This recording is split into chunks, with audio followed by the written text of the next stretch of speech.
nosso amado Mestre Jesus esteja transbordando em todos os corações. Sejam muito bem-vindos à nossa casa bendita para mais uma noite de aprendizado, né? De clarear a nossa estrada, nossa jornada nessa estrada que nós estamos trilhando. Vamos ser muito gratos a Deus por podermos estar aqui, gratos ao nosso amado Mestre Jesus, gratos aos mentores dessa casa que nos auxiliaram a chegar até aqui, e vamos, com imensa gratidão no coração, saudar todos os nossos amigos espirituais que nos saúdam aqui nesta casa, que nos sustentam, que nos ajudam, nos energizam, né? Para que possamos continuar a nossa jornada da melhor maneira possível. Graças aos ensinamentos desta casa, a nossa estrada se torna bem mais tranquila, né? Mais fácil de ser trilhada e com muito mais alegria no coração, né? Então, para nós iniciarmos a nossa noite de hoje, vamos convidar a nossa querida irmãzinha Maria de Lourdes, que vai fazer a prece inicial para nós.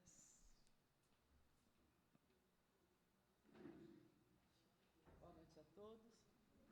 Vamos fazer a oração que Jesus nos ensinou. Pai nosso, que estais nos céus, santificado seja o vosso nome. Venha a nós o vosso reino. Seja feita a vossa vontade, assim na terra como nos céus. O pão nosso de cada dia nos dai hoje, Pai. Perdoa as nossas ofensas, assim como nós perdoamos a quem nos tem ofendido. E não nos deixeis cairmos em tentação, mas livra-nos de todo mal, pois teu, Pai, é o reino, o poder e a glória para todo sempre, que assim seja. Graças a Deus, muito obrigada, Maria de Lourdes. E todos sabem que a gente estamos ainda em festa, né? Estamos comemorando o aniversário da nossa casa. 62 aninhos, entrando para a maturidade. Então, a gente está muito feliz de poder participar, né? E, para nossa alegria, hoje nós temos um convidado muito especial. Nosso querido e amado Antônio Dalacqua, que vai falar para nós hoje as lições do Evangelho de Jesus. Seja bem-vindo, Antônio. Obrigado. Boa noite. Tudo bem com vocês? É um prazer estar de volta aqui e sempre agradecido à diretoria do Lar da Família Cristã por, ao longo de muito tempo, né? Não vou nem falar quanto, né? Para não ficar chato, né? A gente tem tido acolhimento aqui. E fiquem atentos, que em agosto nós vamos voltar, hein? Nós vamos fazer um novo Rossi aqui, a partir de agosto. Aí eu quero ver todos esses rostinhos aí de novo, né? Vamos ficar aqui 4 meses, agosto, setembro, outubro e novembro. São 16 aulas com 32 temas. Mas aí quem fez a primeira vez, acho que foi em 2020, né? Foi antes? Foi antes? Nossa, parece que foi ontem. Aí nós vamos pôr esse pessoal para falar aqui na frente. Ai, ai. O tema, opa, não é aqui. O tema é a convivência na casa espírita.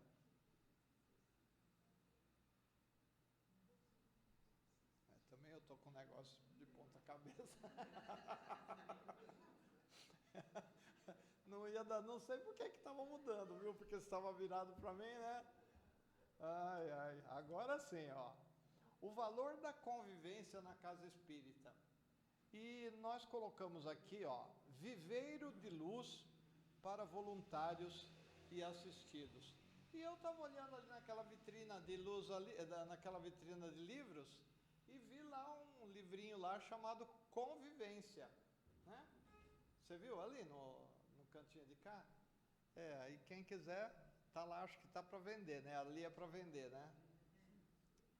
Quem quiser depois saber mais sobre esse tema, pode comprar o livrinho lá, né? Bom, vamos começar assim. E o que é isso aí? Uma árvore com folhas secas. Folhas secas, ao sabor do vento, o que acontece? Hã? Se o vento sopra para lá, ela vai para lá. Se o vento sopra para cá, ela vem para cá. Tem gente que é assim, igual uma folha seca? Não aponta quem é, hein? Eu não quero saber quem é. Mas eu já vi que vocês falaram que tem, né? Então, olha aqui, ó. Sem direção, sem objetivos. E na casa espírita? Pode ter essas pessoas sem direção, sem objetivos? Não pode muito, né? Porque se a gente está num plano de evolução, para evoluir tem que sair do lugar, né? Mas não para qualquer lugar. Tem que saber qual é a direção a seguir. Então prestem atenção nessa imagem das folhas secas. E quando a gente chegar no final, a gente vai voltar nessa imagem, né? Aí vocês vão entender por quê. Bem, aqui nós temos, olha, os objetivos da casa espírita. Os objetivos da casa espírita não são totalmente iguais em todos os centros. Por quê? Porque o que define o objetivo daquela casa espírita é o estatuto. O estatuto, que é um documento oficial, um documento legal, jurídico, que é necessário todas as casas terem. E a gente diz o seguinte, que a entidade deveria de passar uma cópia para qualquer pessoa que quiser ter o estatuto. Por quê? Porque é o primeiro passo para não ser a folha seca, sem objetivo. O objetivo está no estatuto. E aí, se todos lerem o estatuto, não dá tanta confusão na casa espírita, porque todos sabem o que está lá e que tem que cumprir. O estatuto tem que cumprir, né? Se a pessoa quiser modernizar a casa e não tiver no estatuto, de duas uma. Ou ela tem que propor a mudança para a diretoria, ou então ela tem que fundar uma outra casa com aqueles objetivos que ela quer. Mas se ela está aqui no Lar da Família Cristã, uma casa de 62 anos, né? E com certeza tem um estatuto sólido, né? Ela tem que seguir o estatuto, não pode fazer o que quer, né? Não é uma folha seca que anda para qualquer lado. Além do estatuto, muitas casas necessitam fazer o regimento interno para estabelecer o que cada departamento da casa espírita tem para fazer. E tudo isso não precisa estar no estatuto, porque o estatuto é um documento legal, então ele tem que ser o mais enxuto e objetivo possível. Mas aí, como tem muitos departamentos, então aí a gente faz o regimento interno do que é permitido, do que não é permitido, o que faz um departamento, o que faz o outro departamento. Então aí vai proporcionando a convivência entre os membros da casa espírita. Mas, veja, aqui nós temos no Evangelho segundo o Espiritismo, no capítulo 17, no item 4, ele fala dos bons espíritas. E bons espíritas é aqueles que seguem o objetivo da casa em que eles estão trabalhando, não é? Se não seguir o estatuto e quiser fazer zoeira na casa, não é um bom espírita, né? Ao menos para aquela casa, né? Tem que ter. E isso está no Evangelho, pode ler lá no capítulo 17, que vocês vão ver anotado lá. Mas o estatuto não pode divergir dos objetivos do Espiritismo.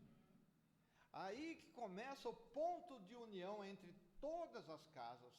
Cada uma pode ter o estatuto um pouquinho diferente para cá, um pouquinho diferente para lá, mas não deve, se não seguir os objetivos da doutrina, os objetivos do Espiritismo, não é um centro espírita, é alguma outra coisa, mas centro espírita não é, né? Por quê? Porque os objetivos estão lá. E eu nem vou perguntar qual é o objetivo da doutrina espírita, porque eu sei que muita gente não sabe, né? Eu fiz um teste esses dias num centro espírita que eu pus lá, eu distribuí um papelzinho e falei assim, vocês escrevam aí o objetivo da doutrina espírita. Se tinha 40 pessoas na sala, tinha 40 respostas diferentes. Aí eu falei, mas o objetivo é um só, né? E está tão claro, quem quiser confirmar, está lá no Livro dos Espíritos, na conclusão do Livro dos Espíritos, no item 5. Está esclarecido lá. Mas ele também colocou na Revista Espírita de dezembro de 1861, no item 17. Está lá escrito, bem escritinho, o objetivo. Mas daqui a pouquinho eu vou perguntar. Vão pensando aí, qual é o objetivo da doutrina espírita? Que tem que estar acoplado com... Tem que estar discriminado no estatuto. Mas aí nós temos o quê? Nós temos no Livro dos Médiuns, capítulo 22, no item Influência Moral dos Médiuns. E lá está escrito quem são os adeptos sinceros. Adeptos sinceros, né? Então veja bem, aqui nós temos bons espíritas, né? Definido aqui, e aqui nós temos definido quem são os adeptos sinceros. Então vocês percebem por essa tela que está tudo meio que definido. Aqui está no Evangelho, lá está no Livro dos Espíritos, aqui está no Livro dos Médiuns. Então quer dizer, a obra básica ela é uma verdadeira direcionadora dos nossos comportamentos na casa espírita, né?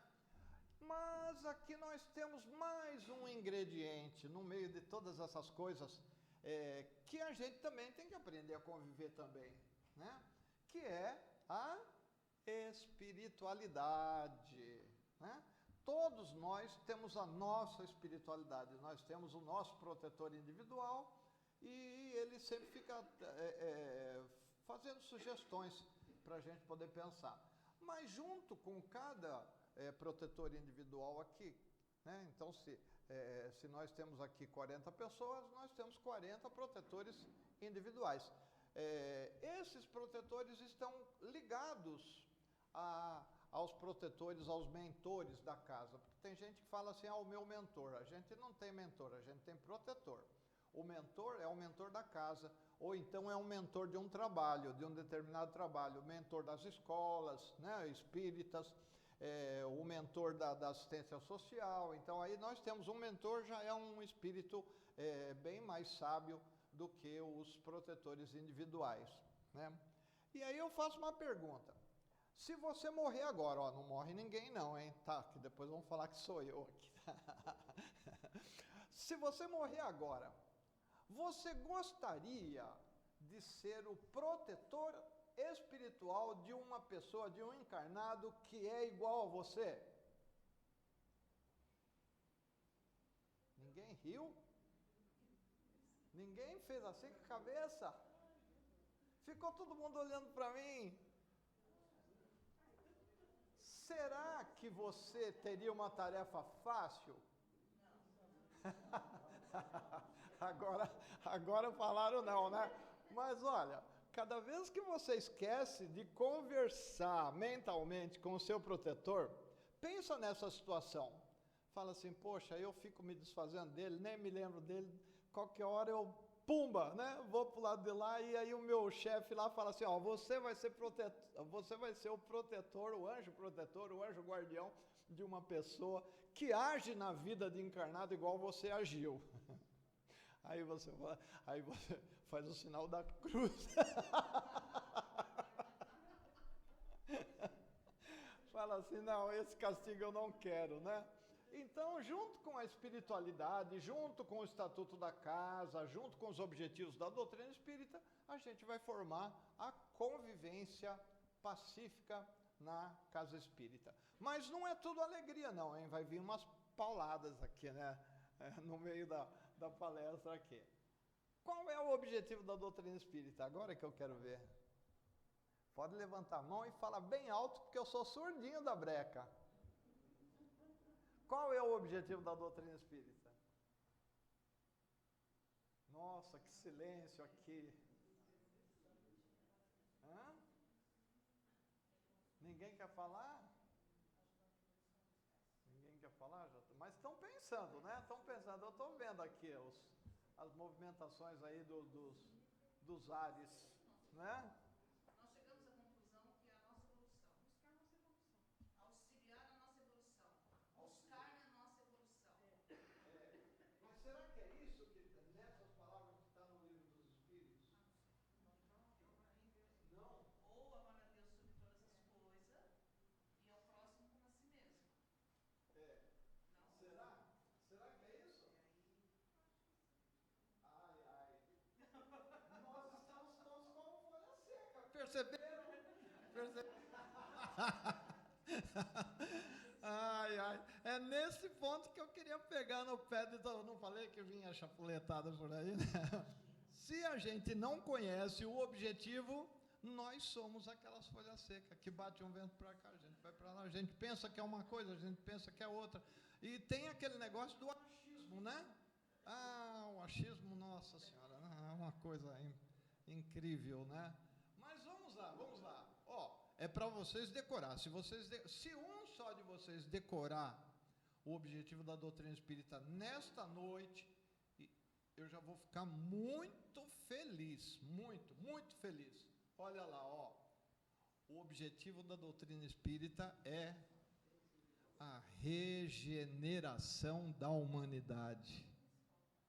E sabe por que o Centro Espírita não escreve bem grande aí? Por que o Centro Espírita não escreve? O objetivo da doutrina espírita é a regeneração da humanidade. Por quê? Excelente, vem aqui, vem aqui. Fala para todo mundo escutar, porque foi excelente.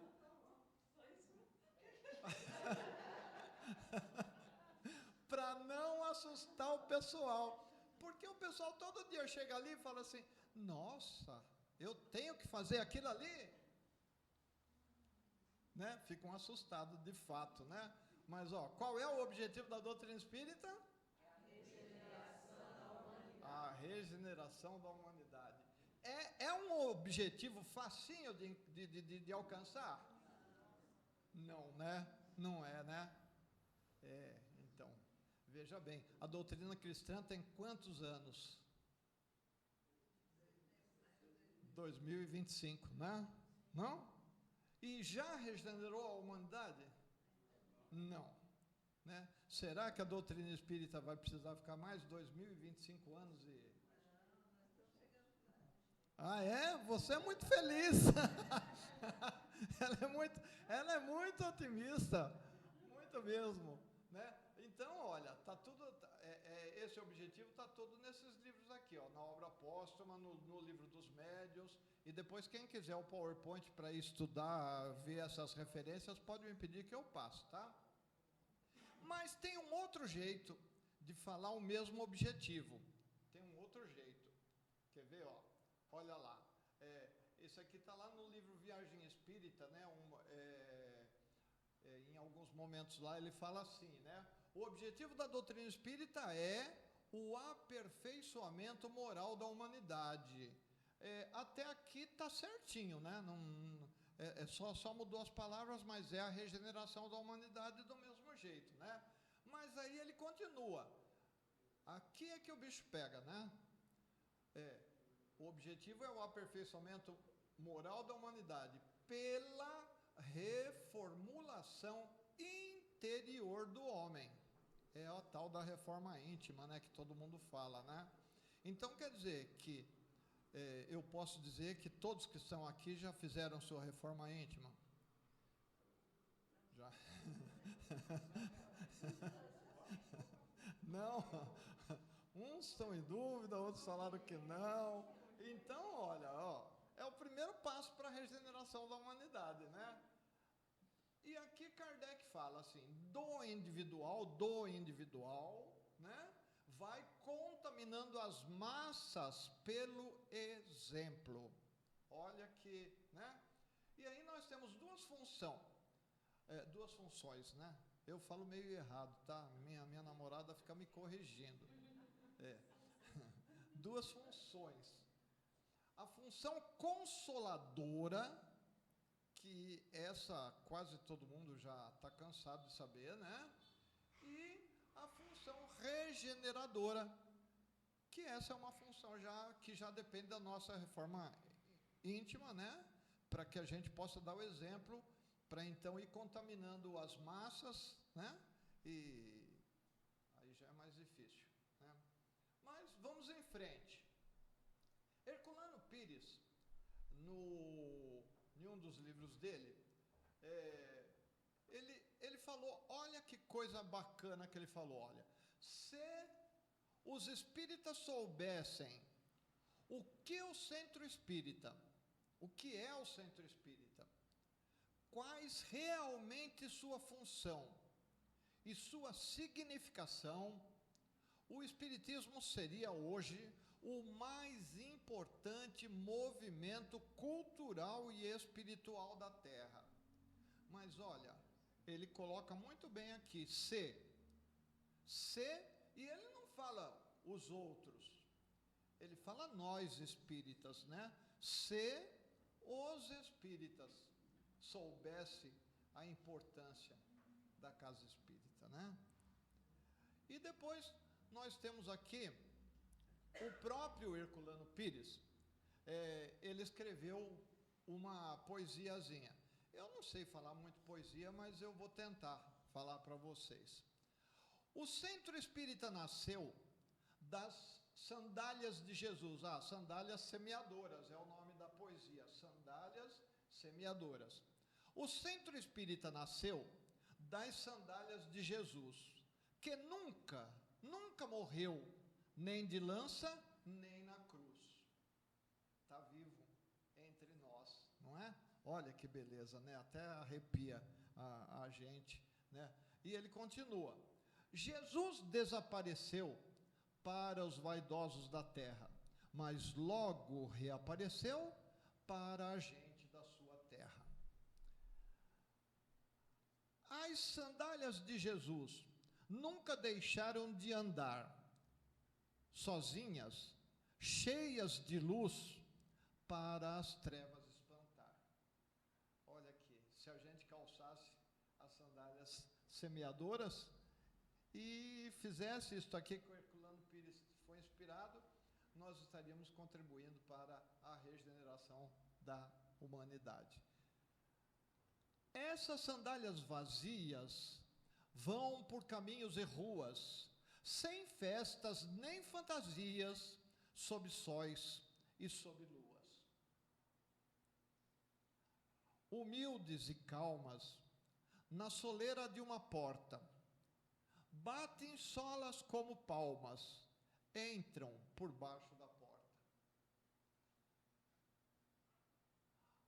Há desespero lá dentro, né? As sandálias estão lá dentro da casa, né? Há desespero e há aflição. Quem sofre e geme lá dentro? As sandálias já se vão, mas ficam na casa um centro. Foi mais ou menos o que aconteceu por aqui, não é? Quando aquele senhor saiu lá do interior, né? E veio para cá com o objetivo de fundar o lar da família cristã. Foi as sandálias que andaram por aí e que bateram na porta de uma casa que dentro recebe pessoas em estado de aflição. mas que deixam sozinhas, cheias de luz, para as trevas espantar. Então, quer dizer, o objetivo do lar da família cristã, aos poucos, está sendo mantido por todos nós que estamos aqui, né, continuando a obra. E o que é um centro espírita? E o Toninho faz muita pergunta. O que é um centro espírita?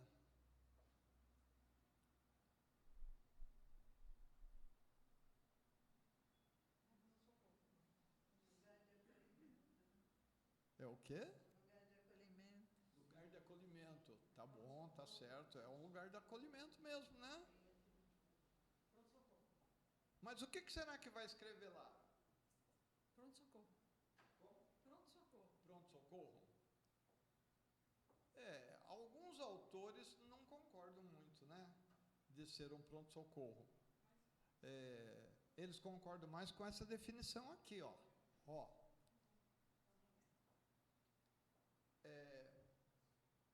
Isso aí está lá na FEB, em um livrinho escrito Orientações aos Centros Espírita, no episódio 9.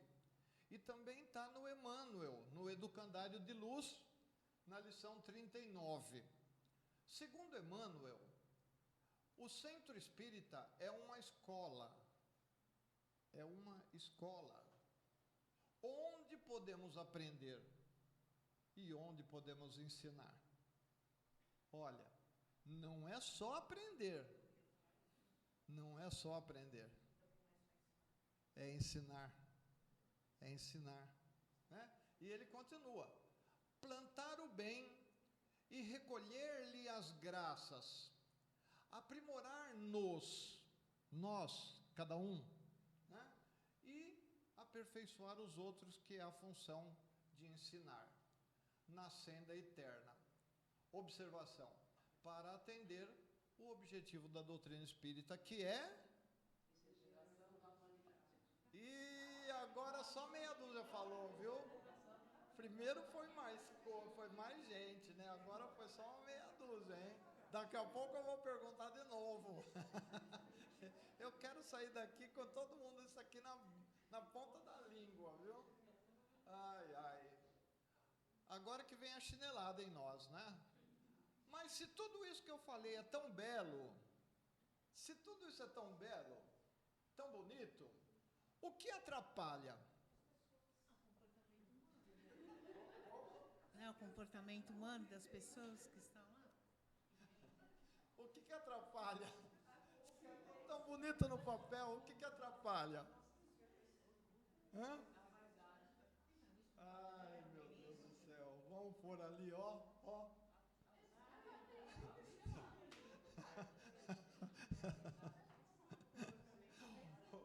Nós estamos falando de convivência, então, para ver convivência, precisa falar, né, por que não há, né? Atritos e melindres, mas aqui não tem, Tem? Não, imagina. Esse imagina coçando a orelha aqui foi máximo, viu? Ela, imagina. Ai. Agora vamos falar. Muitas vezes, atritos e melindres encobertos pelo silêncio. Em nome da caridade, isso que é pior, né? Às vezes a pessoa é melindrada, mas ela fala que ela que está sendo caridosa, né? Em nome da caridade, mais evidente nos olhares atravessados, aquele negócio assim, você é médium mesmo?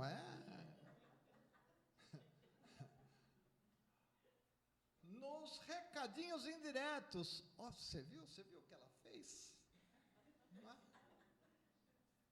Nos afastamentos inexplicáveis. Cadê o seu João? Cadê a dona Maria? Sumiram daqui, acho que eles não têm responsabilidade. Se me livrou. Seria. Tem que pensar. pensar em tudo isso na convivência da casa espírita. Tem que pensar, né? Tem que pensar. E para haver a convivência, precisa ir trabalhando essas questões, né? Mas não é só isso, olha. Nesse ponto a que chega uma casa espírita, o prejuízo já interferiu na instituição.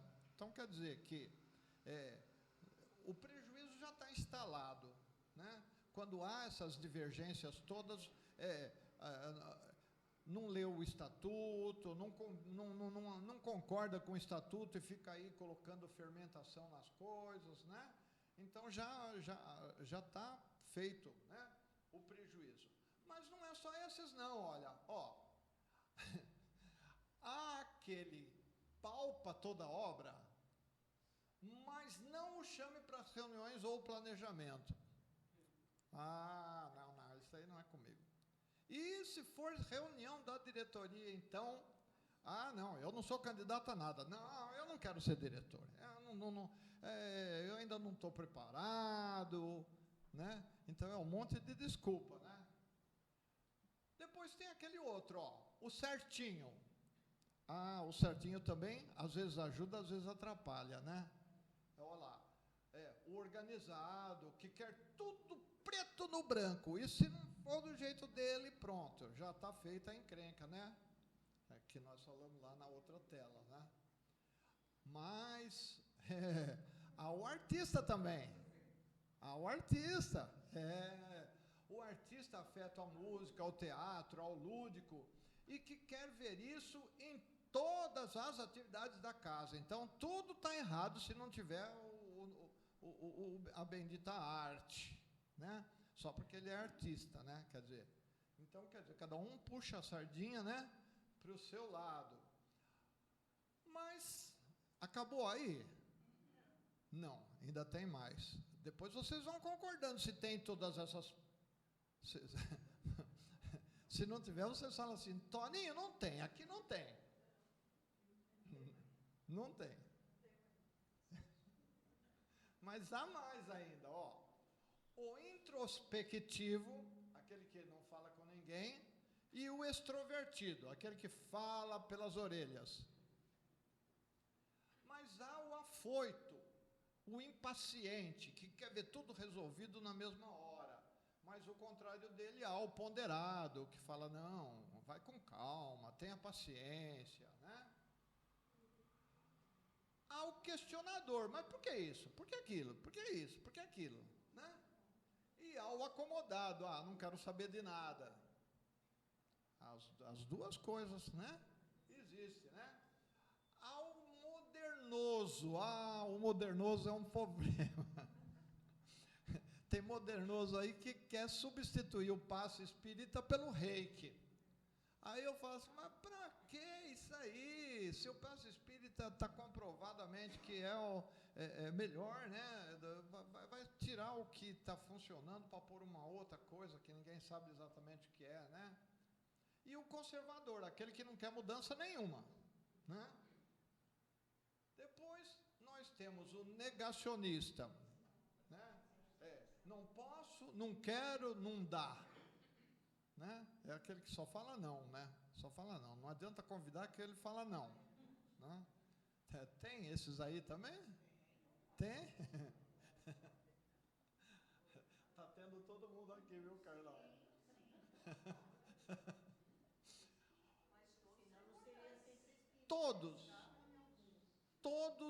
Todos, prestem bem atenção. Todos são importantes. Todos são importantes. Todos são indispensáveis. E todos são imprescindíveis. Por quê?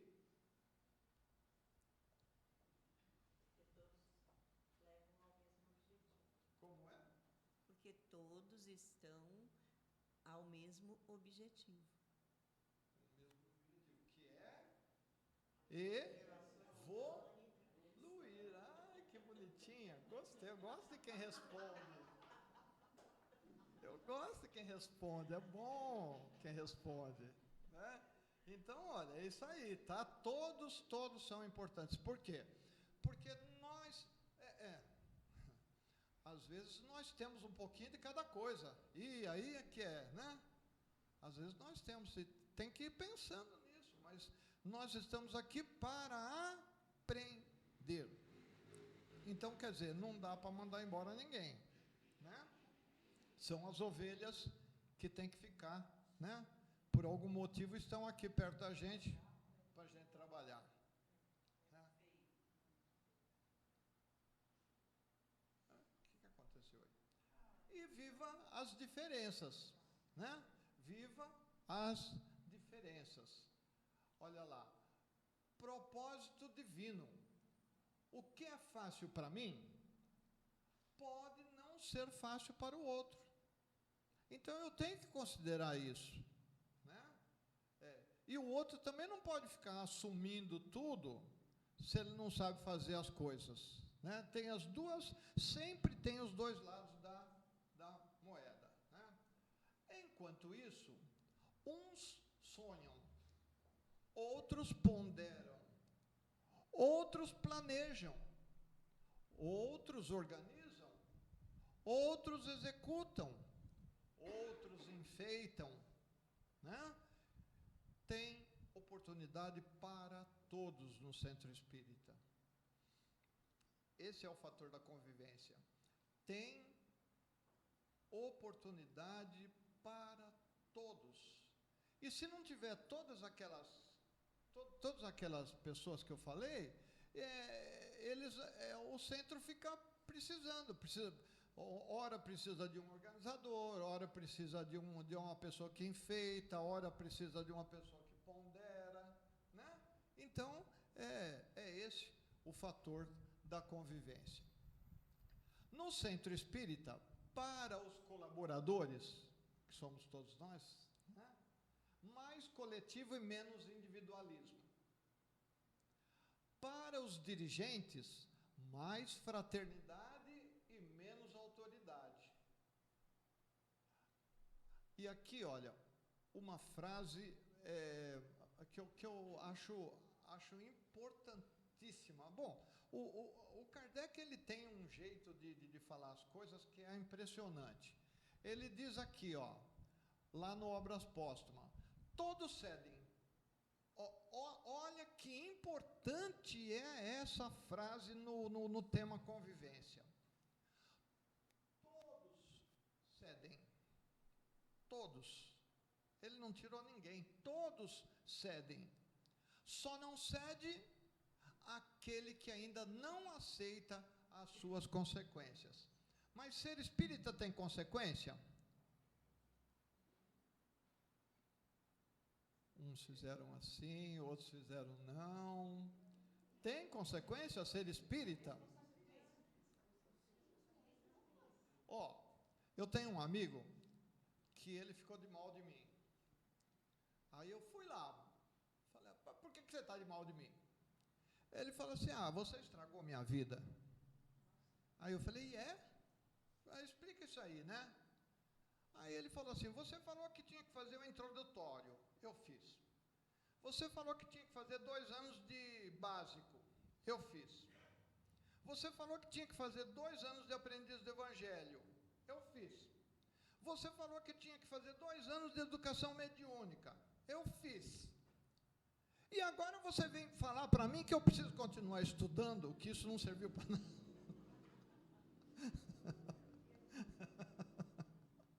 É a consequência, não é a consequência? Vocês todos, num dia chuvoso, à noite, em vez de ficar em casa lá assistindo a Rede Globo, estão aqui escutando Não vou falar o que eu pensei, não. Vou ficar... O meu protetor aqui falou, não, fica quieto. Às vezes ele fala comigo na hora que eu estou fazendo a palestra. Ele lê o meu pensamento antes de eu falar. Né?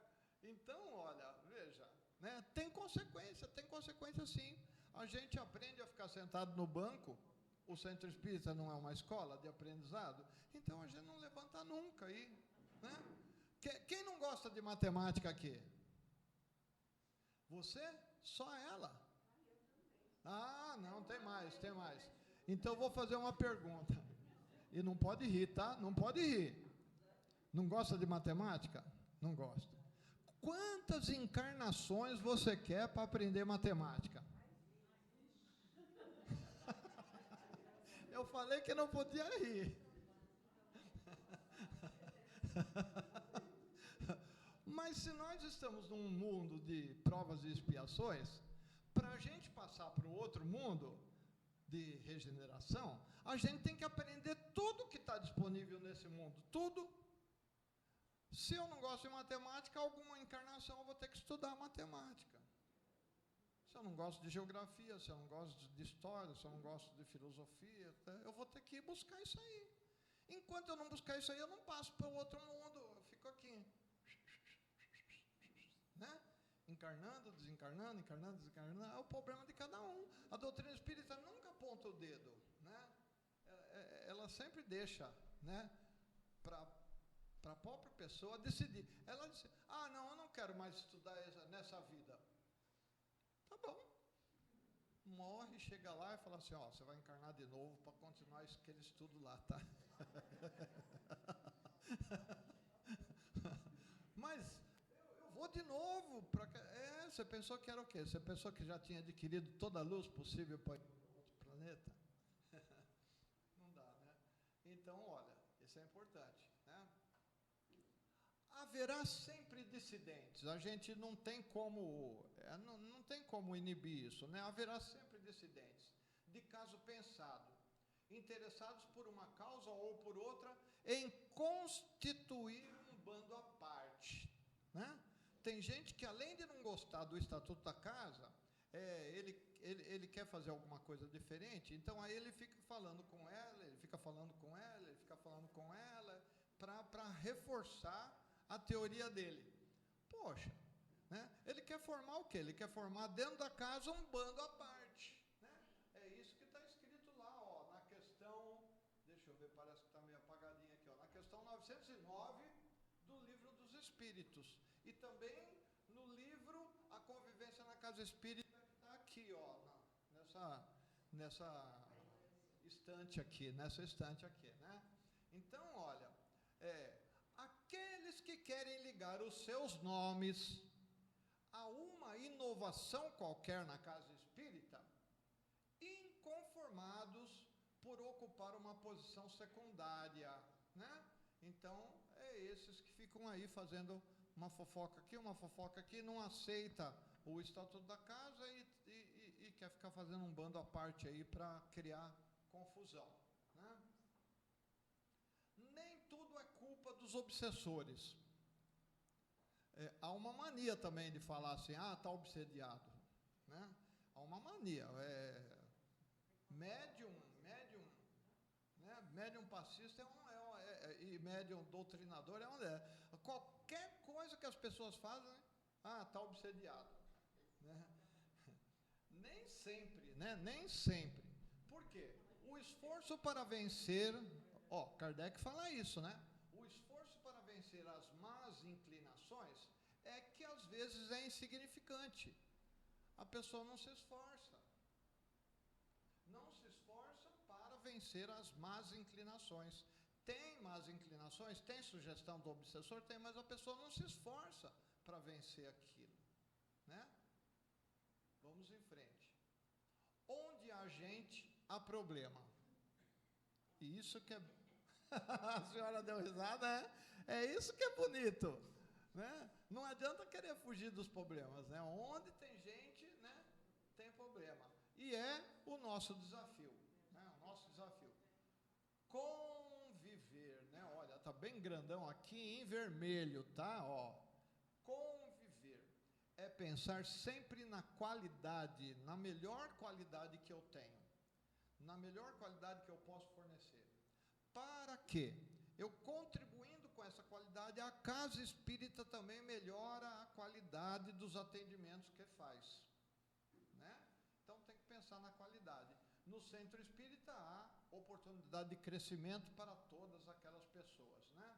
Então o que conta? O que é o foco que a gente pode trabalhar aquelas dificuldades? esforço pessoal, atitude positiva, fé e humildade, confiança em si e confiança na providência divina, compromisso moral e produtiva harmonia. Esse último aí é o que eu gosto mais. Produtiva harmonia. Tem que ser produtivo e tem que ser harmônico, tem que ser, né, com paz e harmonia para fazer as coisas bem feitas, né? E aqui nós temos aqui uma foto aqui que fala, né, da convivência, né? O valor da convivência na casa espírita, ele tem a importância, uma certa importância. E essa importância eu trouxe aqui para vocês verem.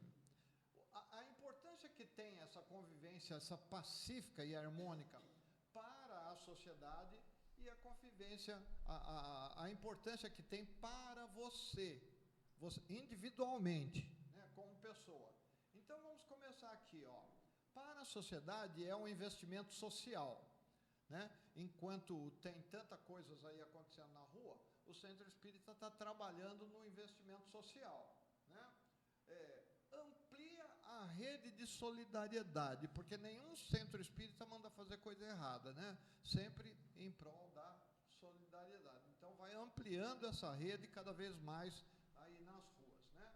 Oportuniza o desenvolvimento das pessoas e a inclusão daqueles que estão meio que fora, né, do centro, né, ou das instituições, né? Fortalece as pessoas, fortalece as famílias e fortalece as comunidades. Então, quer dizer, essa é a importância do Centro Espírita para a sociedade. E o mais importante de tudo isso, ocupação dos espaços públicos por pessoas do bem, né? Porque eu escrevi um artigo na revista de educação que fala a prisão dos bons. A pessoa acha que é boa, né? Ela coloca grade em toda a casa, né? Quando chega de tarde ali, ela fecha tudo, vai lá para o sofá, liga a televisão e fica lá assistindo o que está acontecendo de ruim lá na rua, que ela a prisão dos bons. Ela mesmo, ela não pediu para o governo pagar as grades da cadeia dela mesma, ela mesma que pagou, foi lá, gastou dinheiro nos ferros, gastou dinheiro tudo, né, para ficar dentro de casa preso. E ainda assistindo a televisão para saber as besteiras que estão acontecendo lá fora, né? Então isso aqui eu acho de muito importante, porque quando a gente está no Centro Espírita, o Centro Espírita ocupa as ruas. A gente ocupa as ruas com o nosso trabalho, né? E aí é onde tem as pessoas de bem, as pessoas maldosas não ficam por lá, né? E para nós, a satisfação em ajudar e servir é uma satisfação muito grande, né? A doação de inteligência, cada um doa o que tem. Cada um, no Centro Espírita, cada um doa o que tem. Uns doam inteligência, outros doam experiências, outros doam liderança e outros o tempo útil. O tempo que tem. Dá uma utilidade para o tempo, né? Olha que bacana, a gente volta para casa mais feliz, né? Combate a ociosidade, e combatendo a ociosidade evita o estresse, evita a depressão, o pessimismo, né? Participa da transformação positiva da realidade e oportunidade de evolução espiritual e meios para fazer o bem. Muitas vezes a pessoa sozinha lá na casa dela, ela não tem meios de praticar o bem. Então ela vem para o Centro Espírita, o Centro Espírita cria esses meios, né? E junta essas pessoas para fazer o bem lá fora, né? Então, tudo isso é o valor da boa convivência, da convivência harmônica na casa espírita. Trecho da mensagem de Bezerra de Menezes, recebida pelo médium Divaldo Pereira Franco, lá na Federação Espírita, em 2004. Olha que importância desse texto do Bezerra de Menezes. Olha, espíritas, ele está chamando a atenção, né? Esquecei as vossas divergências nas concordâncias. Não é um meio de praticar a convivência? Né? Olha, sensacional, né? Os centros espíritas são os celeiros de bênçãos colocados à disposição da espiritualidade para levar às pessoas a instrução e a fraternidade rumo ao objetivo da doutrina espírita, que é... aprenderam, né? E aqui, ó, uma frase que eu não sei quem é o autor, mas a gente usava lá no Confesp Cantareira, né? Nenhum de nós é tão bom quanto todos nós juntos, né?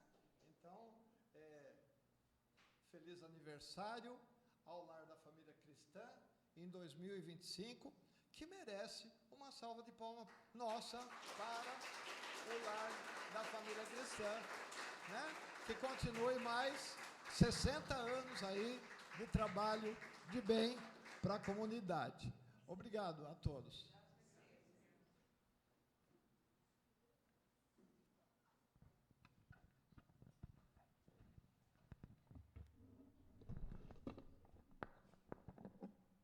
Nós é que temos que agradecer muito, né, o nosso querido Toninho.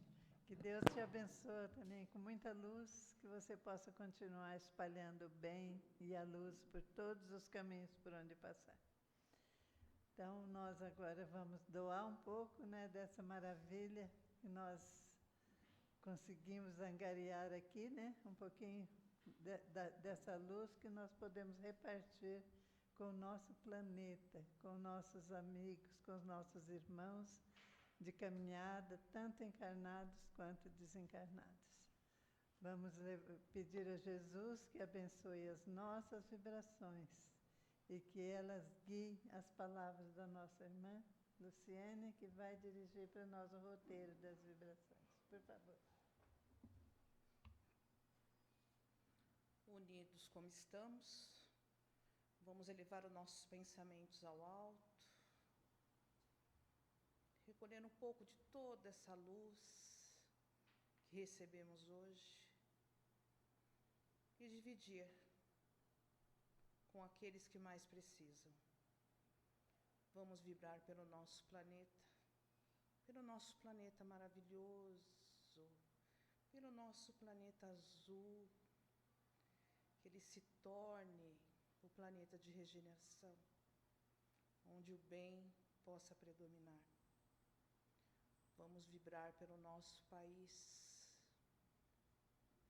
por esse país que acolhe a todos, que ele se torne a pátria do Evangelho e o coração do mundo. Vamos vibrar pelos nossos governantes,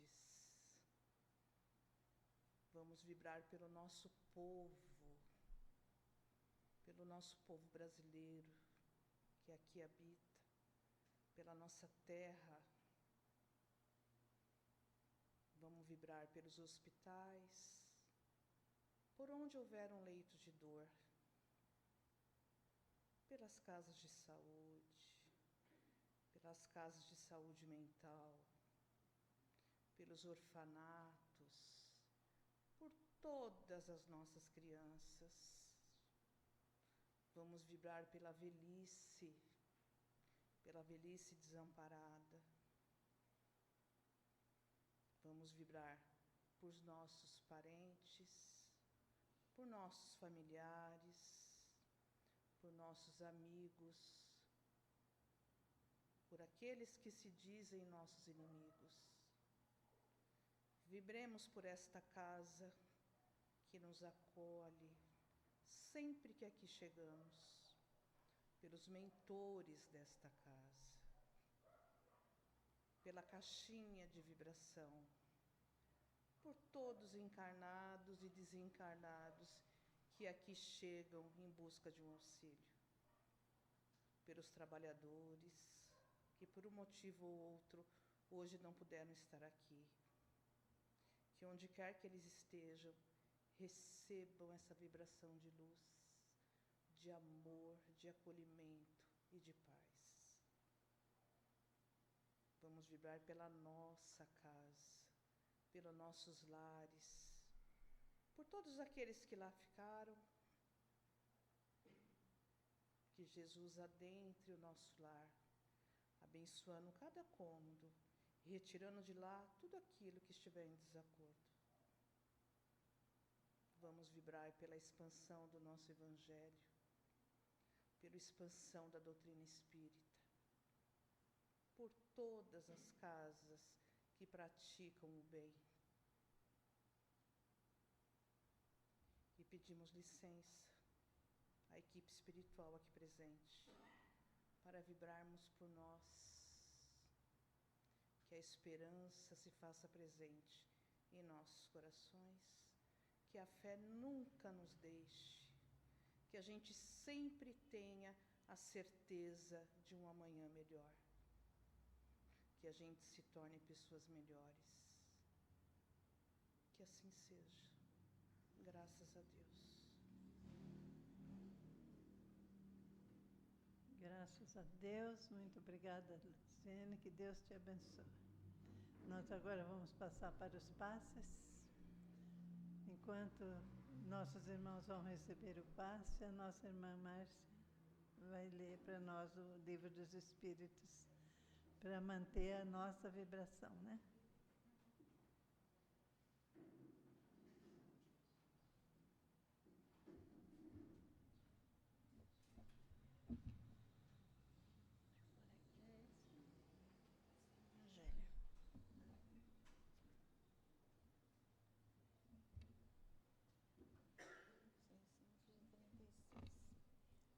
Então, vamos continuar? Nós estamos na pergunta 636. O bem e o mal são absolutos para todos os homens? A lei de Deus é a mesma para todos, mas o mal depende, sobretudo, da vontade que se tenha de fazê-lo. O bem é sempre bem e o mal sempre mal. Qualquer que seja a posição do homem, a diferença está no degrau de responsabilidade.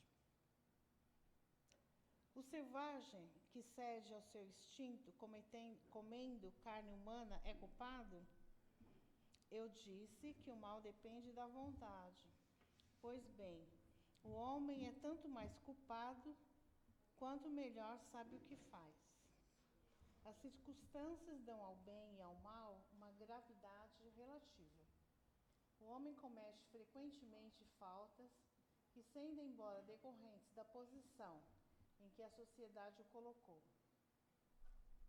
não são menos repreensíveis, mas a responsabilidade está no prazo dos meios que ele tiver para compreender o bem e o mal. É assim que o homem esclarecido, que comete uma simples injustiça, é mais culpável aos olhos de Deus que o selvagem que se entrega aos seus instintos. Próximo.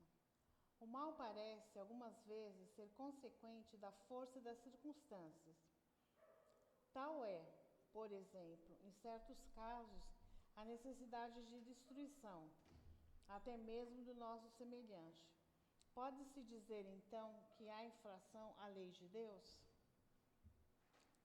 O mal não é menos mal por ser necessário, mas essa necessidade desaparece à medida que a alma se depura, passando de uma para outra existência. Então se torna mais culpável quando o comete, porque melhor a compreende. O mal que se comete não resulta frequentemente da posição em que os outros nos colocaram, e nesse caso, quais são os mais culpáveis? O mal recai sobre aquele que a causou.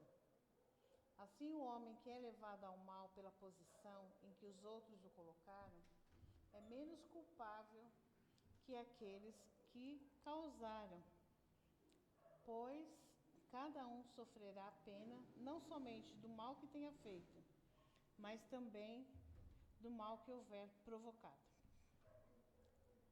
Aquele que não faz o mal, mas aproveita o mal praticado por outro, é culpável no mesmo grau? É como se o cometesse, ao aproveitá-lo, torna-se participante dele. Talvez tivesse recuado diante da ação, mas se ao encontrá-la realizada se serve, é porque a prova e a teria praticado se pudesse ou se tivesse ousado. O desejo do mal é tão repreensível quanto o mal? Conforme a virtude em resistir voluntariamente ao mal que se sente desejo de praticar, sobretudo quando se tem a possibilidade de satisfazer esse desejo. Mas se o que faltou foi apenas a ocasião, o homem é culpado. Será suficiente não fazer o mal para ser agradável a Deus e assegurar uma situação futura? Não. É preciso fazer o bem no limite das próprias forças, pois cada um responderá por todo o mal que tiver ocorrido por causa do bem que deixou de fazer. Há pessoas que, por sua posição, não tenham possibilidade de fazer o bem. Não há ninguém que não possa fazer o bem. Somente o egoísta não encontra jamais a ocasião de o praticá-lo. É suficiente estar em relação com outros homens para se fazer o bem. E cada dia que a vida oferece essa possibilidade, a quem não estiver cego pelo egoísmo, pode fazer o bem. Não é apenas ser caridoso, mas ser útil na medida do possível, sempre que o auxílio se faça necessário. Então, vamos ficando por aqui, quem quiser ler em casa. Agora nós vamos semana que vem para a pergunta 644.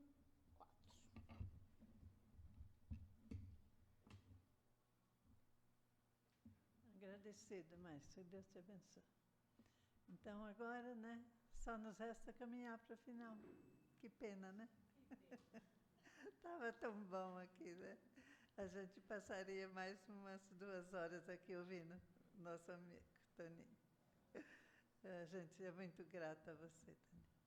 Então, vamos agradecendo a Deus, nosso Pai Criador, né, a Jesus, nosso querido e amado Mestre, aos mentores responsáveis por essa casa, pelo sucesso dessa casa, pelo bem-estar que nós sentimos, né, por essa energia boa que a gente colhe aqui dentro. Que Jesus continue abençoando esse lar bendito da família cristã, para que ele cresça muito mais e acolha muito mais pessoas encarnadas e também desencarnadas, que necessitam de paz, de luz, de amor. Que Jesus nos abençoe a todos. Vamos convidando a nossa irmã Margarete para fazer a prece de agradecimento por todos nós. Por favor, Margarete. Boa noite a todos. Aqui foi, Margarete. Esse banquete, né, de aprendizado. Vamos agradecer a Deus, ao nosso Mestre Jesus, pedindo que Ele leve até o nosso Pai Maior a prece que Ele nos ensinou. Pai nosso, que estais no céu, santificado seja o vosso nome. Venha a nós o vosso reino. Seja feita a vossa vontade, assim na terra como no céu. O pão nosso de cada dia nos dai hoje. Perdoai as nossas ofensas, assim como nós perdoamos a quem nos tenha ofendido. E não nos deixeis cair em tentação, mas livrai-nos, Senhor, de todo o mal. Que assim seja, graças a Deus. Graças a Deus, mais uma semana de aprendizado, né, que terminamos, e agora só nos resta dizer adeus. Tem recado, Vera? Tem? Ah, gente, nós temos bazar dia sábado próximo, bazar das 10 às 15 horas. E a nossa festa domingo, gente. Tragam todos de casa.